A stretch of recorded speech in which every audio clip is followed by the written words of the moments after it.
যতদিন পর্যন্ত আল্লাহর ওলিদের সাথে বিয়াদবি হবে, সৌদি আরবের টাকা, মিডল ইস্টের টাকা যদি এখানে ঢেলেও দেন, সম্মানের আসনে অধিষ্ঠিত হতে পারবেন না।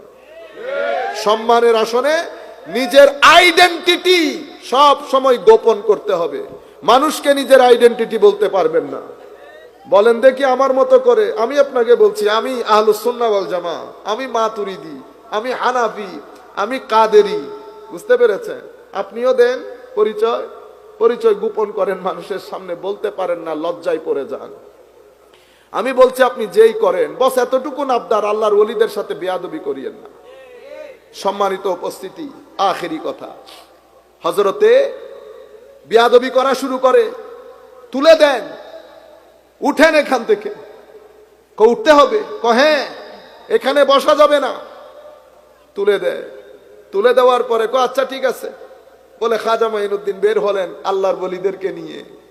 সকালবেলা সরকারের লোকজন চাকর বাকর এসে উট চড়ানোর জন্য উটকে উঠাইতে চাইতেছে, একটা উটও আর উঠে না। ঠেলে দেখলো, গাছ দিয়ে দেখলো উট বসে আছে। তারা বুঝে গেছে ঘটনা খারাপ হয়ে গেছে। মুসলিম দরবেশ আল্লাহ পাক জানে কি করেছে। আবার খাজা মাইনুদ্দিনের দরবারে আসে, আসার পরে ক্ষমা চায়, ক্ষমা চাওয়ার পরে হুজুর তাওয়াজ্জু দেওয়ার সাথে সাথে উটগুলা উঠে দাঁড়ায়। এটা দেখে আরো লোক ইসলাম কবুল করে। আমি বুঝতাম না হুজুর আজমের কেন আসলেন। আজমের এসেছেন এই কারণে, কারণ বাজারের মধ্যে যদি এক কারামত দেখান তো বাজারের মধ্যে 14 লাখ লোক হাতে দেখলে তো ইসলাম কবুল করবে, ঠিক না? এক এক কারামত জাহের হয়েছে, লাখে লোক ইসলাম কবুল করেছে। এরপরে যখন ওলিরা দরবেশ, কারণ তখন আমি হিন্দুদের মধ্যে যারা দুর্বল শ্রেণী, টাকা পয়সা কম, তাদের উপর তো জুলুম হতো জাত প্রথার কারণে। ইসলামের মধ্যে তো কোনো জাত প্রথা নাই। এটা তো আমরা না চৌধুরী আনা দেখা, এখানে কোনো চৌধুরী মধুরী নাই। আপনারা বুঝতে পেরেছেন? সবাই সমান, সবাই সমান। আমাদের হিন্দুদের মধ্যে তো জাত প্রথা আছে। যখন দেখেছে উমার দরবেশ কাঁধে হাত রাখে, উমার দরবেশ পাশে বসে খাওয়ায়, ইসলাম যখন কবুল করতেছে একেবারে সমানে কবুল করতেছে।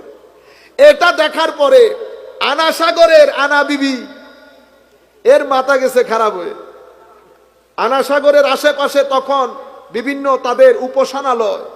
আনা বিবি সবাইকে বলে দিয়েছে মুসলিম দরবেশরা যেন আনা সাগরের আশেপাশে না আসে, পানি বন্ধ করে দিয়েছে, পানি বন্ধ করে দিয়েছে। আনা বিবি ভুলে গেছে এটা কার নাতি, নাতি কার এটা ভুলে গেছে, তার নানার ইতিহাসও ভুলে গেছে। এটা খাজা মাইনুদ্দিন, ওনার নানা আমার নবী হুদাইবিয়ার প্রান্তরে মুসলমানদের যখন পানির অভাব দেখা যায়, সাহাবায়ে কেরাম এসে বলে ইয়া রাসূলুল্লাহ পানি নাই। তো লুটা নিয়ে আসো, মানে পাত্র নিয়ে আসো, পানির পাত্র, সামান্য পানি। আমার নবী হাত মুবারক, আঙ্গুস মুবারক, আঙ্গুলি মুবারক দিয়ে বের করলেন। সেদিন ওই লুটার পানির পাত্রের সামান্য পানি থেকে আনা সাগর বইয়ে গেছে। সাহাবায়ে কেরাম নিয়েছেন, খেয়েছেন, ওযুর জন্য রেখেছেন। যখন বলেছি ইয়া রাসূলুল্লাহ পানি আর দরকার নাই, আমার নবীর আঙ্গুল মুবারক থেকে পানি বন্ধ হয়েছে। আমার খাজার নানা সামান্য লুটা থেকে সেদিন আনা সাগর বানিয়েছে। আর হুজুরের নাতি প্রায় 500-600 বছর পরে এসে নানার মুজিজার উল্টো করে নিজের কারামত প্রকাশ করেছেন, পুরা আনা সাগরের পানি লুটার মধ্যে ভরে দিয়েছে।